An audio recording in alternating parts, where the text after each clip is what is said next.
একে দেখো, এর বউ রোজ টিফিন করে দেয় আর সে খাবার একেবারে অমৃত। ওর ডেলিভারির খাবার খেতে চায় না না?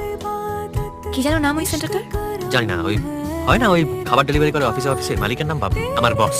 তোমার নাম করে বাবলুকে, হ্যাঁ তোমার নাম করে বাবলুকে বকাবকি করছে। কি যে বলছো না তুমি? আরে ওই দেখো, সত্যি বলছি। আমি ভাবছি আমি এই কাজটা করলে কত খুশি হতাম, আর উনি স্ট্রাগল করছেন। আমার কি মনে হয় জানো, পৃথিবীতে ভুল লোকেশনে ভুল মানুষকে বসানো আছে। স্যার আমরা বাবলুস কিচেন, আমরা ওখানে কাজ করি স্যার। ও আচ্ছা, আমার সঙ্গে কি দরকার? মানে আমি তো বাড়ি থেকে খাবার নিয়ে আসি। বারণ করছো আমার কথা? সরি স্যার, কিছু মনে করবেন না। একটা কথা বলি? হ্যাঁ বলুন। বলছি আমি না অনেকদিন ধরে একজন পার্টনার খুঁজছি, মানে যে আমার ব্যবসাটাকে ওই প্রফেশনালি দেখতে পারবে। স্যার বলছি, বৌদি কি রাজি হবে? উনি কি কোনো সার্ভিস করেন নাকি? কিরকম পার্টনার? 50-50। আসলে আমি এমন একজনকে চাইছি যে বৌদির মতো রান্নাটাকে না প্যাশন নিয়ে ভালোবাসবে। জানি না, আমি না আপনাকে জানাবো।